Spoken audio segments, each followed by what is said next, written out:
Yo,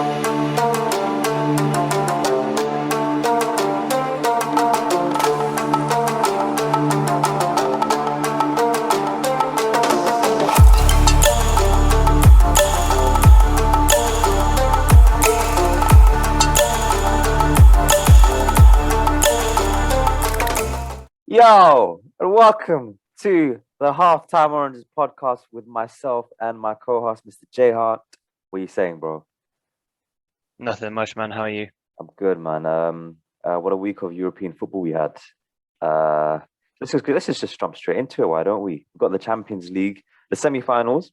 We had the first match on Tuesday night, Real Madrid versus Chelsea.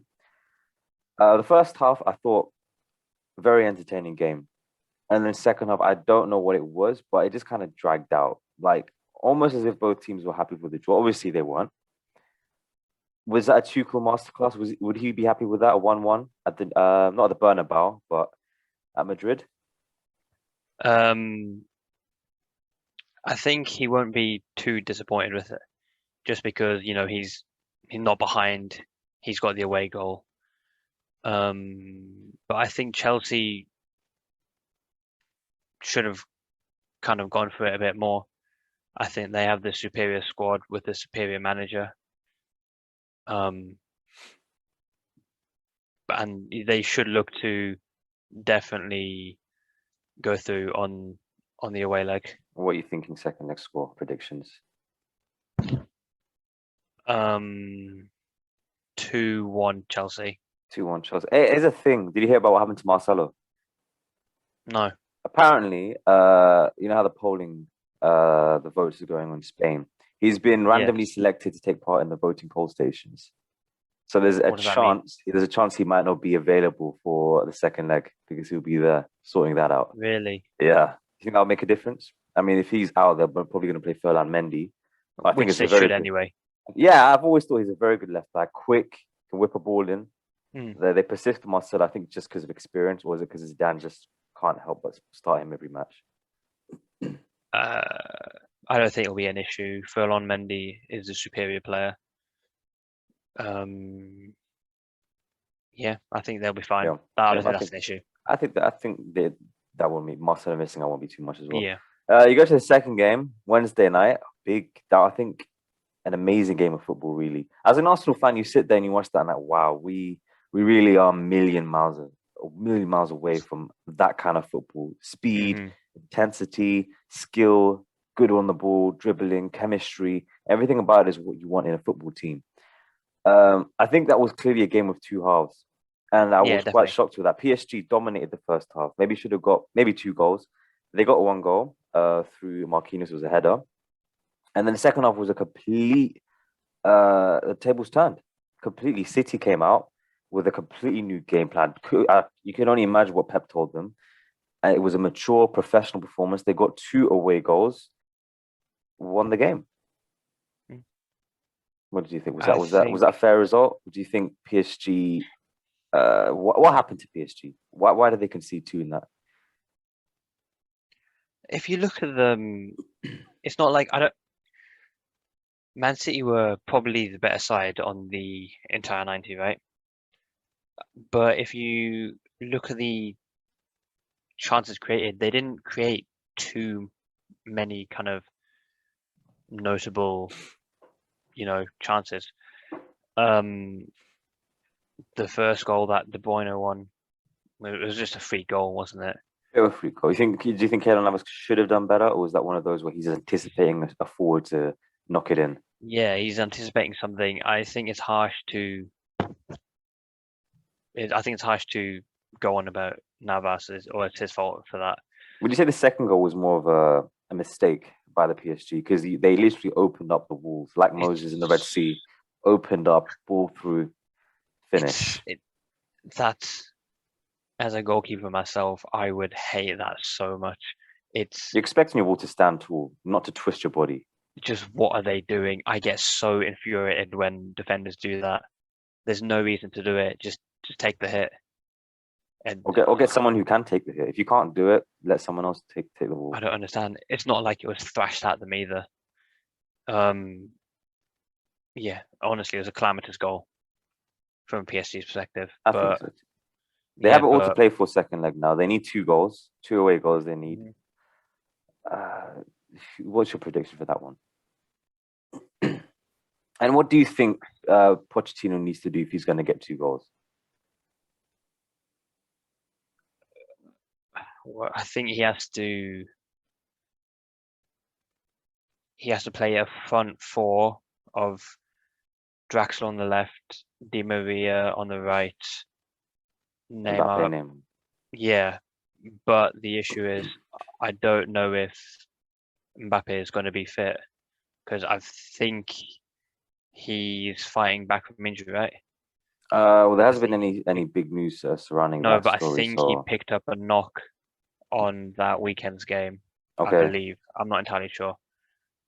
But if they I play think that would make a 4, huge difference. If Mbappe is missing, that's a huge blow. In the first half, you saw the drive he had, skill he had, what he can do. If he was given another chance, he may have scored in that game too. Yeah, exactly.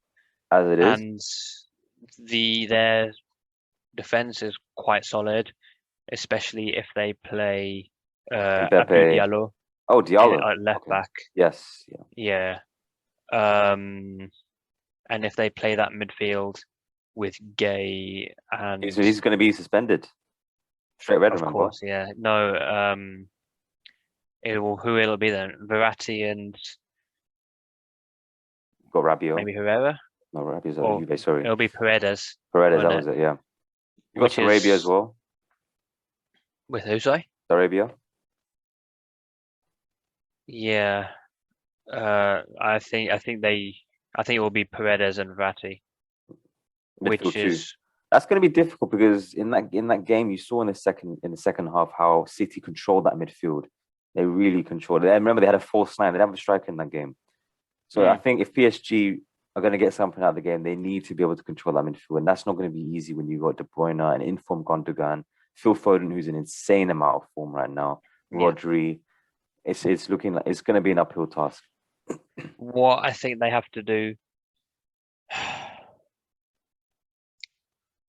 I think Poch might look to play Neymar on the left in that case. I think they should go for a 4-3-3 personally. Neymar left. I think maybe an Mbappe on the right, and you have a decision between Moise Kean and Icardi up front. They won't play Icardi. I know they won't, but I think this is a game where you need a striker who's he's good on the ball. He's good. So if you put a ball in the box, he's good at heading them in. The thing is, I don't think he's going to take Di Maria out of this squad. I think he has to play. So you're thinking Mbappe through the middle then? And I think if you have a 3 of Paredes, Verratti, Herrera, I think it's a midfield that it can cause problems for sure.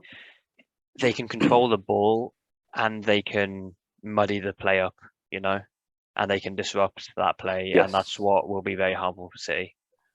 I think so too. Well, let's look at the most important competition, which is the Europa League. We'll come to Arsenal in a second. Let's look at United first. First half, down 2-1. And then a Cavani masterclass almost. 6-2. That's the tie done. I think everyone will agree that's done. Yeah, we don't see Roma getting 4 goals in Rome.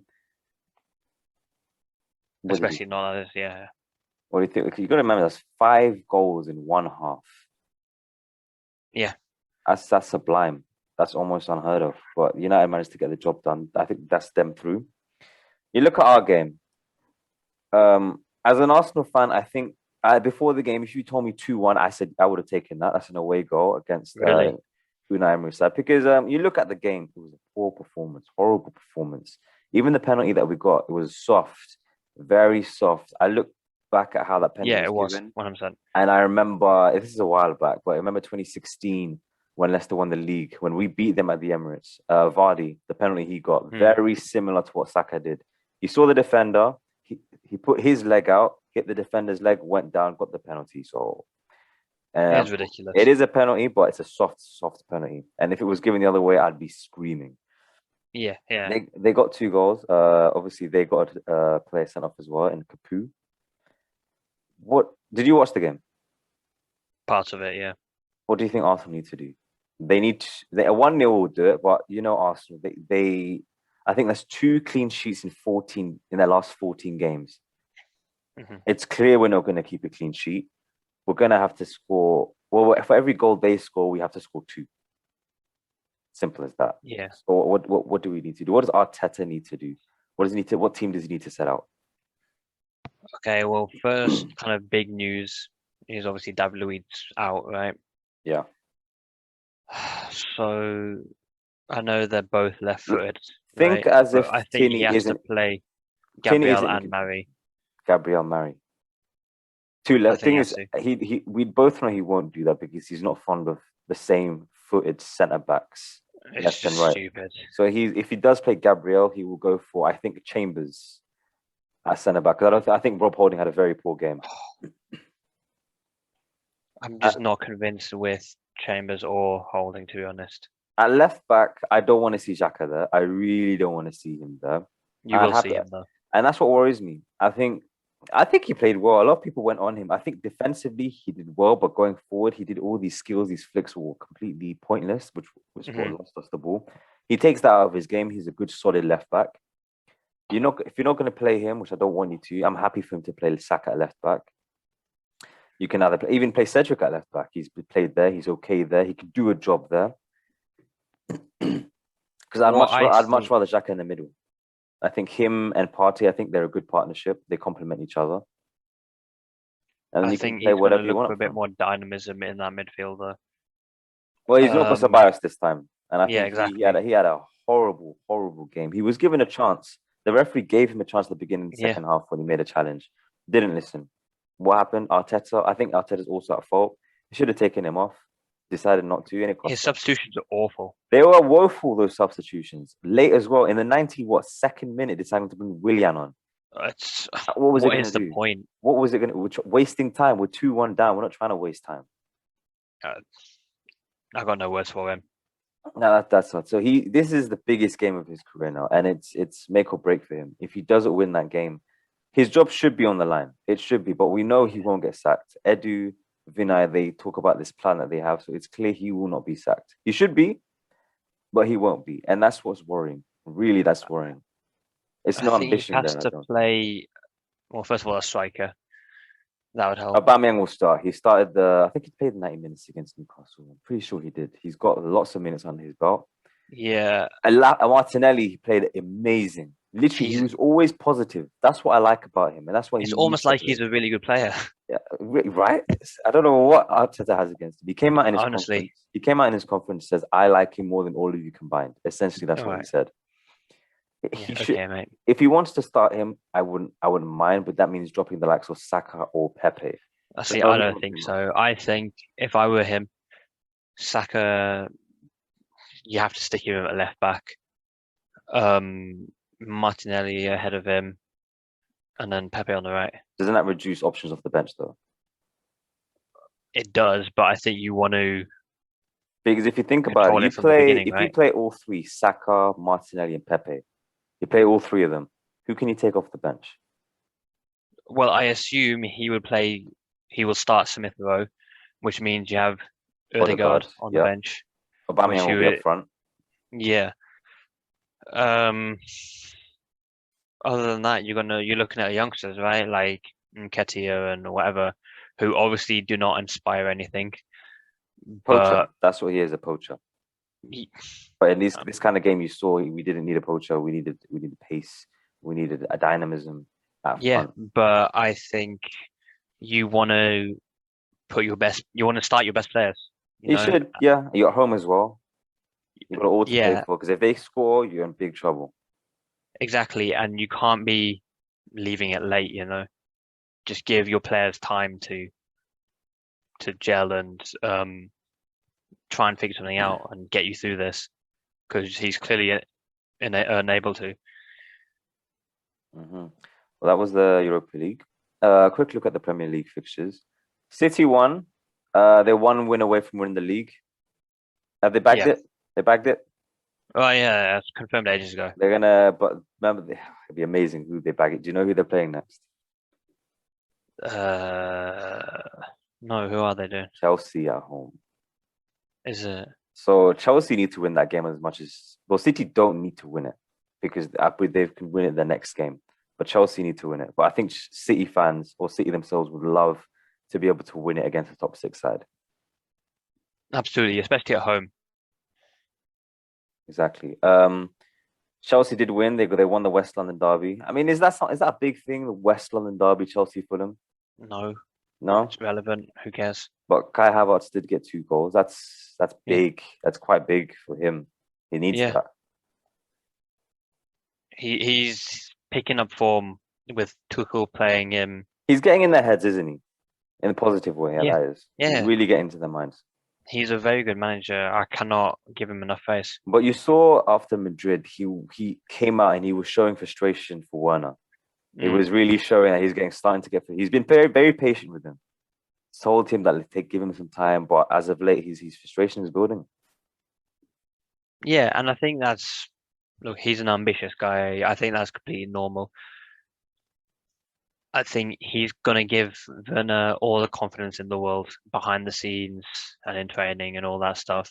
And he does clearly believe in him because he keeps playing him. Yeah, He has so many attacking options, whether a striker, he could play Havertz, Giroud or Tammy, or even when he plays wide, there's Ziyech, Pulisic, Hudson-Odoi. Hudson-Odoi. There's so many options, Mm-hmm. but he keeps playing Werner, so he clearly sees something in him. It does. Uh, Sunday's games, we won Arsenal 2-0. I'll be as an Arsenal fan. I think a lot of fans will agree with me. We watched that with quite a bit of apathy. We weren't really interested because win Yeah, or lose, we're going to feel the same way going into Thursday because that for us is the most important game. But it's nice to get some momentum. It's nice to get a win, and it's nice to see players get minutes like Aubameyang. Match fitness is improving. We can only hope now get going him a into goal Thursday. as well. Spurs beat Sheffield United 4-0. Bale hat trick. Yeah, That's didn't see big. it coming. No one could have seen that one coming. That's good for him. I don't. Do you think Spurs have a chance top four? They have a chance, yeah, and I They're was currently quite fifth, happy fifth, with 5 points fact behind that Dele Chelsea. Alli came back into starting lineup because we haven't seen that for ages. Um, and that front four with Lo Celso in behind It should is be very dangerous. frightening. It should be a very dangerous attacking lineup when you Yeah, think of Ali, Moura, Kane, Son. You could bring in Bale, Bale. the Celso is like you just mentioned. It should be a Yeah, team that should be challenging for the top four anyway. yeah, 100%. And I think we're all. Well, it shows how bad a job Mourinho did, right? Mhm. I guess so. Real quickly on the manager's situation, we now know that Julian Nagelsmann has signed a contract to join Bayern, so Yes, that's now off 5-year the table. contract. Eric Ten Hag has signed an extension at Ajax. Hmm. Who do you think is going to take it now? Now that all that's The happened, Spurs job. yeah. Honestly, especially if they finish outside of Europe, because they could well drop out the Europa League spot as well. The best options they're looking at. They're Before I talking would about have said Eddie Howe. They're talking about Eddie Howe, even a no, Sean Dyche, no, no, no. Scott Parker, Wouldn't be bad. Rafa Benitez. That's been a big one as well. I Pushing for that. no. It depends what kind of style they want to go. If they want to go attacking or defensive. I mean, they should be going for attacking anyway with the players they have. Yeah, and you got people like Graham Potter and um who's the full manager again? Scott Parker. Scott Parker. Yeah, who Chris are Wilder, maybe, young maybe a Chris attacking. Wilder. He's not Yeah, young. I don't. Complete opposite. I think that job's a bit too big for him. But then you've got some good defensive managers out there. Allegri or Marcelinho. Hmm. I would have said Jesse Marsh before Leipzig took him up, Yep, the American. but yeah. Other than that, I I honestly don't think there's that many good managers available. But this might be a rogue shout. But maybe even take a look at Lucien Favre, um, because he's good defensively. Find his teams don't play the most attractive football, but they score goals. How about maybe a Yakimilo? He's leaving No, Germany. no, No, no, no. it's an option. It's a poor option. They should not even Really? consider it. All right. Okay. There was supposed to be a third Premier League game that day, Hmm. United v Liverpool, but obviously we saw the scenes. The United fans stormed the stadium, went onto the pitch, protested, caused the game to be delayed before being postponed. Yes. No talks about when it's going to be played yet. There's been a lot of debate whether it was a good, bad protest. Obviously, they weren't supposed to be on the pitch, Yeah. but you can see the fans have had enough. They're frustrated. Their voices are not being heard. But now, after what's just happened, it's everywhere. It's in the news, Twitter, every social media. Everyone's heard about it. The Glazers have 100% heard of it now. What I'm saying, yeah. They have no way they can turn their heads to this. What do you think about the whole situation here? The fans, the owners. This should never have happened. It should never have come to this. No, I shouldn't. And they have every right to be angry and frustrated and to want them out because they are destroying that club. Um, any Man U fan who goes to the stadium, you can, if you look at it, it's falling apart. Like there's rust all over it. A few months ago, there was that clip of that massive uh, leak on the roof, right? I don't know if you've seen it. Yeah, they talk about how in the pitch, beautiful. Outside is rotting away. Yeah, Yeah, there's been no maintenance at all. They bought the club with a loan and then transferred that debt to the club itself. And it's estimated that they've taken around 1 to 2 billion out of the club and invested nothing. Everything that the club has spent in transfers or whatever has been generated as the club's revenue itself, which just make you think if they actually didn't extort this club or where it could be now. And I think it's important to mention that this isn't just United fans just whining because they're not it's been competing going for on for anything, right? years. It's not been going on. It's been going on for years. It's progressive. They've owned the club for what, 16 years, Yep. and these protests have happened when United were in Champions League finals, when they won the Champions League final. A section of Man U fans even left the club and formed their own team, FC United of Manchester. Yeah. This is not a new thing, and find that the Super League has been the Trigger. final straw. It was the trigger. Yeah, it's been the catalyst, let's say, for not just them but Arsenal too. Um, these fans have just had enough now, and I praise them and I applaud the fans protesting and doing what they're doing Do you look at it and hope that because they do get taken over as a fan outside the top six? Because they've shown their hand that they are a threat to football itself. That Mhm. given the opportunity, what's to say they won't do it again? Maybe they will. You only have to look at Real Madrid, who are in amount of debt. That's why they wanted Yeah, to do it, to get that money. They didn't really care about us as fans or the football itself. no, It's a no, they won't. business. It was a business to them. They needed money to maintain that business. Mm. So do you look at it as as a fan outside of top six and think, yes, I want them out too, because it could happen again. Look, as a Villa fan, I'm all aware of how shit owners can be. We had an American too before our current American, fine. Randy Lerner, he was awful. Even Tony Gier as well. Both of them were so bad. They run the club into the ground. We got relegated, and we're a big club. And now we've got these new owners, Wes Edens and uh, the Egyptian. His name escapes me. Um, but I just feel for all those fans because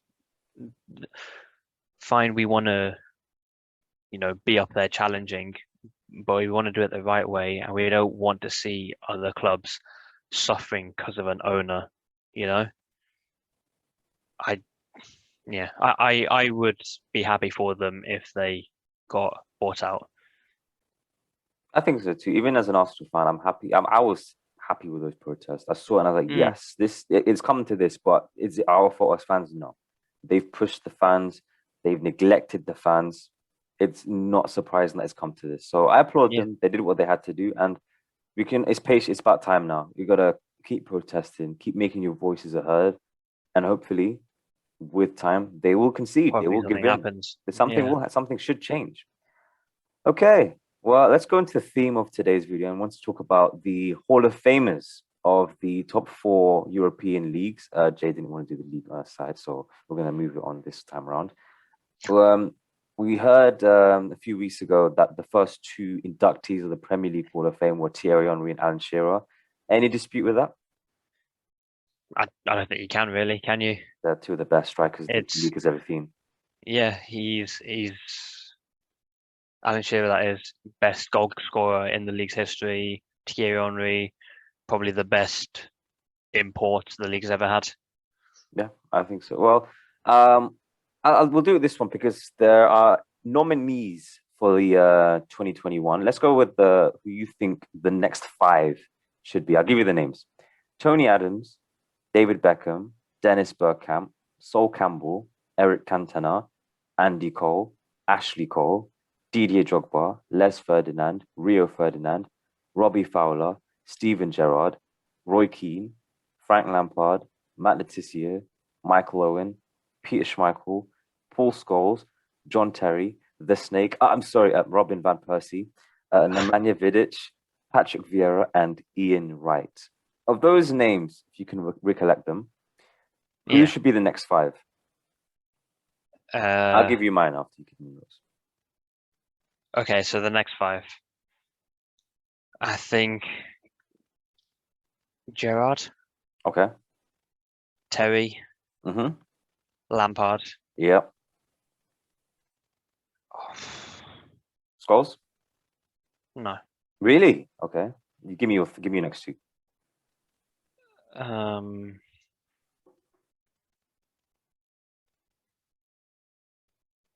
So you said Steven Gerrard, Lampard, Terry. you know what? I put Scholes in. Mm-hmm. Yeah, fine. Yeah. And then Rio Ferdinand. Rio Ferdinand. Yeah. Okay. And then just missing out, I would probably say Vieira and Ashley Cole. Okay. Okay. This would have been my five. I agree with Lampard, Scholes, Terry. Who's the other one you said? Lampard? Gerrard. Gerrard. Those four, and the fifth one, I personally would have put Vieira in there. Yeah, I think I can see that. I Yeah. think what he did as a captain, as a player from he was a skinny youth, remember? A Mm, skinny youth that Wenger nurtured, and he became one of the greatest captains this team or this league has ever seen. I think just missing out Rio Ferdinand and Dennis Bergkamp. yeah, I see. Like you That can't really might be go me. wrong with any of That them. might be me being a bit biased, but Bergkamp when he played, it was majestic. All the players talked about him. Ian Wright, Henry, the way they talked about him, how good he was Yeah, on the ball, how much of an amazing playmaker he was. You can't not put him in I whenever. get that. He may not be inducted this year, but for sure he will definitely be inducted Yeah, sooner or later. I Other think other other players I I, want to mention. What do you think? Roy Keane. he was my next one. Yeah. I'm a real big fan of Roy Keane. I think he's known as a hard man, a tough tackling lad, but his on the ball skill, his passing range, everything is criminally underrated. I think he's quality all round. I think it's because of what he's best known for. That's why people talk about how, like you just said, he's a Yeah, hard lad, hard tackler, no nonsense. He's not playing around. He's going to hurt you as well. He's going to leave you all on the field. yeah. He's what But you I want think in a he's captain. phenomenal. He's what you want in a captain, a leader. Yeah. Going to take you to battle, literally take you to war, and he's going to win it for you, no matter Mm, how long it takes, 100%. how hard it's going to take. Okay, that's the Premier League. Let's move on to Serie A. Now, I did my bit of research, and they do have somewhat their own Hall of Fame that's been going on since 2011. I'll tell you Mm. who's been voted so far. So 2011 it was Roberto Baggio, class player. Mm. 2012 Maldini. 2013 Baresi. 2014 Cannavaro. 2015 Gianluca Vialli. 16 Giuseppe Bergomi. 17 Del Piero. 18 Totti, and 2019 Andrea Pirlo. Right. If I didn't read that list out to you, who was going to be your five? Okay, my five in no particular order. Yeah, yeah. Maldini, Okay, yeah. Buffon, Okay, okay, Del Piero, yeah. Dino Zoff, Okay. and Diego Maradona. Oh, yeah, yeah. Okay. See, I went for a bit different. Um, I've always thought that Italians have been very good for the defending. Yes, You heard the list I just sent out. You had Cannavaro, Maldini, incredible defenders, they're phenomenal. Yeah, phenomenal. So with my five, I went for Baggio, who was already inducted in yeah, 2011. You got Nesta. I thought he was an yeah. He amazing was. defender for Milan. All of these players Incredible. are phenomenal. Yeah. Yeah, I went for Totti, legend at Roma, years there. He's now, I think, he's the director of football for their club now, I believe. yeah. Michel Platini, Again, great phenomenal. player. I mean, corrupt politician for UEFA, but hey, Yeah, it is what it is. we're leaving that behind. And I'm leaving it with Maldini. Yeah, Maldini, those five. I mean, phenomenal players and plays. You mentioned Maradona as well. Rest in peace to him. Let's make a compromise of these five. I think we agreed with Maldini, he has right? to. The Um, greatest. yeah, for sure. The greatest Italian defender the world has seen. I think he's the greatest defender the world has seen personally. You want to talk about I Ramos, think he's second. PK. Who's first? Ramos. No, ever. Yeah, so we're going Uh, with ever. he will be coming on in a later list, so I'm gonna hold out on telling you that. Okay, all right, fine. Um, who did you say? So we got Maldini. We'll go with that. I think I I think said Baggio should Buffon. be in it. I think Baggio should be in it. Do you think? I think so. He's an amazing striker, phenomenal, one of the best. I agree, but I don't see who he gets in ahead of, to be honest. Who else did you say? So you got So Buffon. Maldini, Yeah, Buffon, yeah. Diego Maradona, Okay, let's stop Del there. Piero, We'll go. So Buff- I'm happy to put Maradona in there. So we got yep, Maradona, Maldini. Maldini. I wouldn't agree with Buffon so much because I would love to put in the likes of Totti in there over Buffon. See, I would rather Because take for the Baggio than length of Totti. time he played for, the amount of offers he got, he chose to stay at Roma. He's legend of the club. He has won Serie A title. Okay, Buffon has won multiple trophies. But I think in the last stage of his career, he kind of declined. Whereas Totti, I think he was always not an amazing player, but always a good player. Always a good player. Gave it everything he had as a striker as well. Remember that at his age, retiring, I think he was 41 when he retired, and he still played as Yeah, a striker. And that's not easy. That's really not easy to do. If you were a defender, goalkeeper, maybe a deep lying midfielder, I'd understand it. But to keep going as well as he did at that age as a striker, phenomenal, personally. I just think there's better forwards there. I'm Okay. looking at one of my personal favorites, Marco van Basten. Yeah, the Dutch beast. Even if we're looking at, I don't know, Ruud Gullit, um, Ronaldo. Yeah.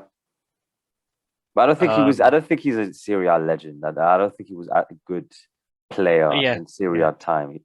I mean, for both Barcelona and Real Madrid, he was phenomenal. But I don't think he had his time at Serie A enough, personally. fair enough. Okay.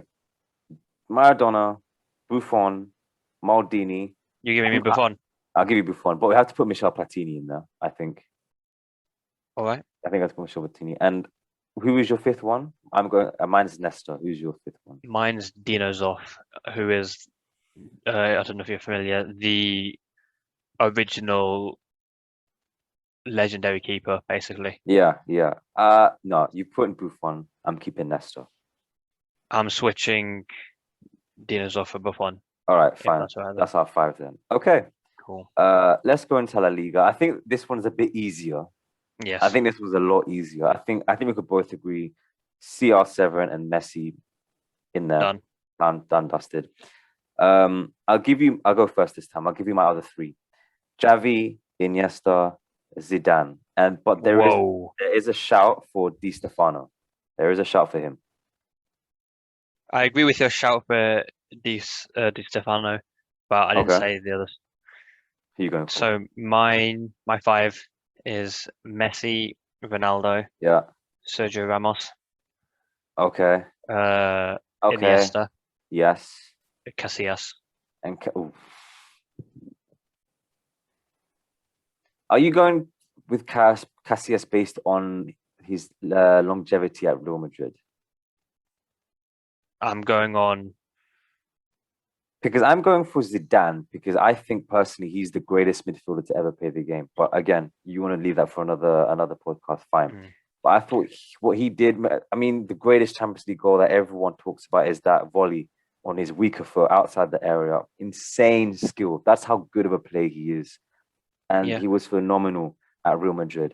I've got to give it to him. You didn't put Xavi in there. You put instead Ramos. Okay. Yes. I can give you that I think Ramos has to go in. He is, yeah. I'd say, at the very least, top 5 centre backs ever. Yeah, I think so too. I mean, he's one of the biggest. I don't know what the word is, but he's a mean guy and he's not fair. I'm trying to keep it clean. You only have to look at what he did to Salah to know what kind of a dirty player he is. But yeah. defensively, so many times I just wanted to punch his face. I just wanted to slap him and say, "No, I hate you so much." Yeah, but footballing ability, yeah, one of the greatest. I'll give you Ramos. I'll give you Ramos. So we agree with Ronaldo, Messi, Iniesta, Ramos. I've gone for Zidane. You've gone for Casillas. Yeah, you can have Zidane. Go for Zidane, it. yeah, okay. Yeah. But again, I think there's a major claim for Di Stefano. 100%, yeah. Yeah, amazing player, and he will be inducted very soon for sure. If they have one, yeah. We'll go for your league, the Bundesliga. I'll go first again because I want to hear what you think it is. So my 5, Müller, Gerd Müller, that is. Gerd Müller. Beckenbauer. Manuel Neuer. Philipp Lahm, and Robert Lewandowski. That's my 5. Okay. That's not mine. Okay. Okay, so number 1 is Gerd Müller. Yep. The greatest striker ever, in my opinion. Really? Yeah. Out and out striker. Yeah. Ooh. Not the best forward, the greatest. Okay, so I have stats of his here. He scored 711 goals for club and country. 365 of those strikes came from the 427 Bundesliga matches he played. Phenomenal stats. Those are crazy stats, actually. Yeah, he won the World Cup in '74, and he's a Ballon d'Or win in '70. What made him the greatest striker for you? Other than the strike record. For those who don't know much about him, because he played in the '70s, what kind of striker was he? Compare him to a striker today. Oh God, I don't know if I can. I don't think there's anyone who quite compares. Like what kind of style of football did he like to play? Was he close to the ball, like a Messi? No. Was he a target man dribble. like Lewandowski? Look, he was a poacher like Lewandowski. However, he was very good with the ball, not Messi level. He's better than Aguero with the ball, let's say. His dribbling and all that. Okay, picture that, yeah. He's not as physically dominant as Lewandowski, but his intelligence, his movement, his positioning, phenomenal. He could do it all. And if you look at his strike rate even for Germany, more goals in games. That's phenomenal. That's a hard feat. Okay, who's your other 4? So Gerd Müller. Yeah. Yep. Number 2, Beckenbauer. Yep, that's who is the greatest defender ever. That's that's what you're holding out for. Okay, Yeah, fine. Okay, yeah. yeah. Completely changed that position, becoming a sweeper and all that stuff. His ability on the ball, it was almost unnatural for a defender to be that good. And the way he stepped into midfield, incredible. I mean, he's twice won European Player of the Year, so Yeah, that's all that needs to be said, to be honest. Who's your yeah. other three? Who's your other three then? Number 3, Lothar Matthäus. Okay, yeah, yeah, okay, yeah, Most capped German player ever, yeah. 150 caps. I think he's talking about a midfielder that can do everything. CDM, Fine, CM role, Zidane yeah. is For his good height as well, creatively and all remember, that stuff. he was a small guy, but Yeah, his ability and his touch on the ball, he could do one of the best. everything. Yeah, Even his defensive work, phenomenal. Again, he can play as a sweeper, phenomenal player. Number 4 for me is Neuer. yep, I got him. Yep. The way he's completely changed the position in his prime. He brought the role sweeper keeper into the game. He's He's the changed the reason. position, Yeah. and even how close he was to winning the Ballon d'Or. Well, he came third that year. I think it was 2016. 2014. 2014, sorry, yeah. I think, yeah, 2014. They were calling for him to win it. They were really calling Yeah, for him to win it that year. I never forget. I think he should have, to be honest. Yeah. He's a World Cup winner, 2 times Champions League winner. Mm-hmm. Bayern Munich captain. He's a Great, phenomenon. funny stat. He's going to be older than his new manager. Yeah. How do you think he'd feel about that? Imagine taking instructions and rules from someone younger than you when you have as much experience as you have in that team. I can understand his reservation, but Nagelsmann has shown his quality. He's got to swallow your pride, basically. Swallow that pride Yeah. and do what's best for the team. And Nagelsmann, yes, he's young, but he's had 5 years of top experience now. Mm-hmm. Who's your number 5? Now, this was very difficult for me because I was thinking of Lewandowski's up there, Mm-hmm. Hans-Joachim Schwarzenbeck, Okay. who's Germany's other legendary centre-back, lesser known. I'm thinking Robin, thinking Ribery. How about Karl-Heinz Rummenigge? I was thinking about him too. Yeah. And then the closest was Uwe Seeler, another phenomenal striker. Yeah. But I've decided, even Stefan Effenberg as well, legendary. Is there a shout for? Did you say Sepp Maier? Sepp Maier, yeah, he's a shout. Yeah. The black hat. That's his nickname. Phenomenal. Yeah. Philipp Lahm. Out of the ones you said, I personally would say Philipp Lahm. But what are you going for? See, I've got something written down, but I'm even just reconsidering it now. I've got written down Oliver Kahn. Okay. I had a feeling you might say that. I mean, think he's an 8-time German champion, 6 DFB Cups, a UEFA Cup, Champions League trophy. Did he win the World Cup? He's not won the World Cup, no. No, but he won the Golden Ball at the World Cup. Yeah, and he single-handedly took Germany to that World Cup final in 2002. Germany were not a good side back then, and in that final against Brazil, powered by Ronaldo, Oliver Kahn almost single-handedly won that World Cup, but obviously Ronaldo got the last say, and his personality, his quality, leadership, everything. He's an all-round legend. There's nothing more to say about it. So is that what you're going to go for? Your 5th one is Oliver Kahn. Yeah. Oh, let's go for a compromise then. So I think we both agree with Gerd Muller, Beckenbauer, Neuer. Yeah. So the ones we need to agree on is between my Lahm and Lewandowski, and your Oliver Kahn and your Lothar Matthäus. I would take Lothar Matthäus over Lewandowski, but I'd take Lahm over Kahn. I think Lahm, what he did, He played a right back for 17 seasons. Captained the side to the first treble Bayern Munich won in 2012. Yeah. Winning the German title, the Champions League, and the DFB Cup. He won the league 8 times, 6 German Cups. Yeah. Was a winner. And even Pep Guardiola, he came out and said probably the most intelligent player I have ever trained in my career. And I think there's I that think crazy he was very disciplined, wasn't he? Yeah, Very that's what I was about to disciplined say. player. He's Yeah. got, I think, that stat of 18 months without a yellow card. There you go. That's how He's never been red carded. He's phenomenal. I've got a poster of him in my room. He's a legend. And you know what? Yeah. Put him in over Khan. Yeah, That's completely fine. Yeah, He's gotta be Captain Fantastic. Yeah.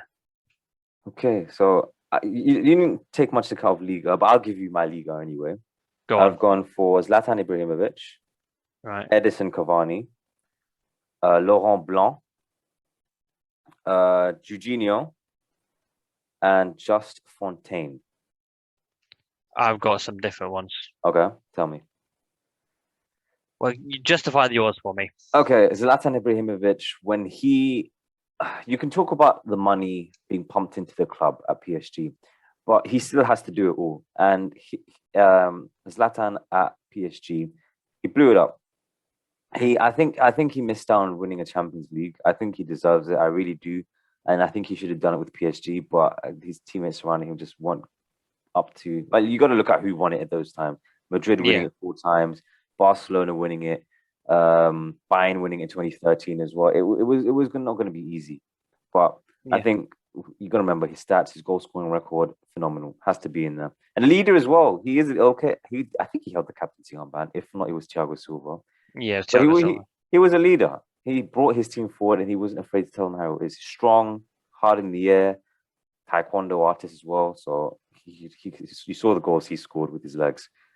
I've gone for Edison Cavani as my second choice. I think had Zlatan not been there, he would have been an even better striker than what he was. You have to look at where he is now at United against Roma. The striker he is. They want to sign him up to a new contract because he's that good. I look at him, I think gladiator, strong, very intelligent, very smart as well. Positional wise, amazing. He's got some skills on him as well. And one of the Uruguayan's best strikers for sure, if not the best Uruguayan striker they've seen. I went with also Laurent Blanc. I've got this written down here. Where's it gone? Let me just get it up. Where did I put it? Yeah. I think you mentioned Beckenbauer. I think Blanc is up there as one of the greatest defenders as well. He played for 3 Ligue 1 clubs, Montpellier, Auxerre, and Marseille. Obviously, he went to play for Barca, Inter Milan as well. The reason why I want to put him in there, because if you remember, I don't know if you do, he was an originally attacking midfielder. That was his role before being pushed all the way back into a centre-back role. You don't see that in today's game. That transition from an attacking-minded player to all the way becoming a defensive-minded. He's also scored 154 goals for club and country. For a person who's been transformed into a defender, that's really, really good. That's phenomenal. Yes. I went for Jorginho Pernambucano. They talk about how he's the king of free kicks. The only reason they don't talk about him because in that time he had the likes of Ronaldo, Ronaldinho, Rivaldo. So his achievements at Ligue 1, they kind of go unnoticed. But I think his style of play as an attacking midfielder could drop deep, go forward, dead ball delivery. I think they talk about Cristiano Ronaldo's free kicks, but I think Jorginho was the one who brought in the knuckleball. It was him. He started it, and that's why they call him the king of free kicks, because he was the one who invented the knuckleball. But again, it goes unnoticed when you have the best player in the world in Ronaldo doing them week in, week out. Although as of late, you don't really see them that much. Yeah. And then finally, there was a toss-up. It was between 3 players: Michel Platini, Zidane, and Just Fontaine. But because I've already mentioned Zidane and Platini, I thought, you know what, let me put someone else in. That's Fontaine. He played in the 50s. A legend in World Cup history. They talk 13 goals in the 58 World Cup. I think Closer has 16, is it? Closes the record at Yeah, 16. 16. Whoever Yeah, so took. having 30. Yeah. So he held the record for an Yeah. unbelievable amount of time before it was overtaken by Ronaldo, and then eventually Closer. Played for Nice Rams in the 50s and 60s. Won the league. He was the best league footballer at the time as well. So that's my reasoning for those five. All right. Let me give you mine. Go for it. I've got Just Fontaine, Yep. Laurent Blanc, Yep. Jean-Pierre Papin. Okay. Yes. He an artist, they call him. Yeah. Yeah. I've got George Weah, Okay. Yeah. and I've got Raymond Copper. Raymond Copper. He's the attacking midfielder player. Yeah. Played for Yeah. two different teams. He played for what's it written here? Angers I and think Stade de Reims. Those two yeah. teams. And he also spent 3 seasons at Madrid as well. Okay. But We I think agreed with yeah. Blanc and Fontaine. Yeah. Yeah, tell me your reasons first. I think again, like Blanc is one of the. I think he's France's greatest ever defender. Yeah. I'd say so too. I think that's pretty safe bet to say, right? Yep, I think I'd agree. Um, Wait, was yeah, this Desai was always a DM or was he ever a centre back? Desai, yeah, I completely forgot about him. Yeah, he's a defender. It was an amazing centre back. So it's a toss up, but I think I'll clinch Blanc. Yeah. Um, Just Fontaine and Papa, I think their records speak for themselves, right? Incredible players, phenomenal on the ball, great strike rates. They have a lot. I think George Weah, I've got in there. He's just an One of the icon, right? greatest, greatest striker. One of the greatest strikers. Yeah. He's the president now for Liberia. Liberia. Yeah, Yeah. what a career! What a career! Yeah, he's uh, the amount he's done for club and country For off football the as field, well, like his journey was a catalyst for many in football. He's the reason why so many African footballers are where they are now. yeah. I think. Um so yeah, that's my reasoning. Yeah, I think so. Okay, let's go for a compromise again. So we agree with Laurent Blanc. We agree with Uh-huh. Fontaine. Um, I take out Cavani. I'll take out Cavani for I think you have to put Papa in. I put Papa in. Yeah, I'm happy with Yeah. that. Who's the other one I put Yeah, Jorginho. I think you've got to put Jorginho in there. go for it. I think purely because he's so underrated, people don't remember him that much. I'll put Jorginho. And who's the other one? Mine was Weah. Yeah. Has to be Wales. Has to be. Yeah, I'm happy to Wales. Over Zlatan, yeah, sure. I can deal with that. I can deal with that. Yeah.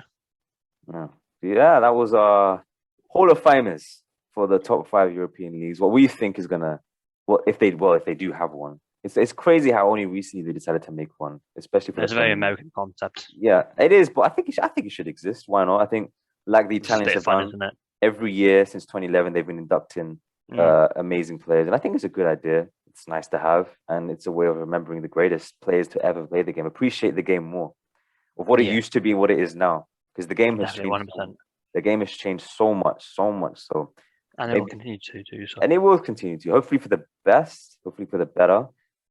But it's up to those above, UEFA, FIFA, It's out how of they. our hands. It is out of our hands, especially as fans. We can only protest and voice our opinions, and hope the big game can only get better.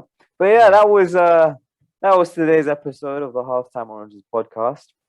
I hope you enjoyed it. We're going to continue next episode, hopefully later this week. Yeah, we'll cover the finalists of the Champions League and the finalists of the Europa League and our predictions, who's going to win them both. And we're getting to the latter ends of the season. We already know who's confirmed this. Well, we don't know, but we pretty much know it will be City going to win it. We now know that Inter Milan have won Serie A. Congratulations. They have confirmed it's the first time since in 9 years someone has taken the reins. It's old. It's more than that, isn't it? In 2010, Inter Milan, and then 2011 onwards, Juventus. So 11 years. 11 years. Did I say 9? 11 years. Sorry, 11 years. Unless we're That's how missing long. someone stupid. I don't think we are. I think so. But yeah, that's a long time of domination. They might Yeah. even take him. Bayern Munich, they're gonna go off and win it. It's up in the air in Liga 1 still, so we're gonna wait And and La see. Liga. And La Liga, yeah, still up in the air for that. It's getting exciting. It's getting exciting. So Yeah, hopefully, you definitely. guys enjoy it. Jay, any last words? No, just please do like, subscribe. Like and subscribe. Leave comments. Tell us what you want to hear. Maybe if you have something for the next episode that you want us to talk about, we're open to suggestions. We want to make this one of the best. One of the best. Can only hope. But we want to make it as entertaining as possible. Fingers crossed. But yeah, that was today's episode of Halftime Oranges podcast, and we'll see you in the next one. Thanks for Take watching. care, And guys. peace.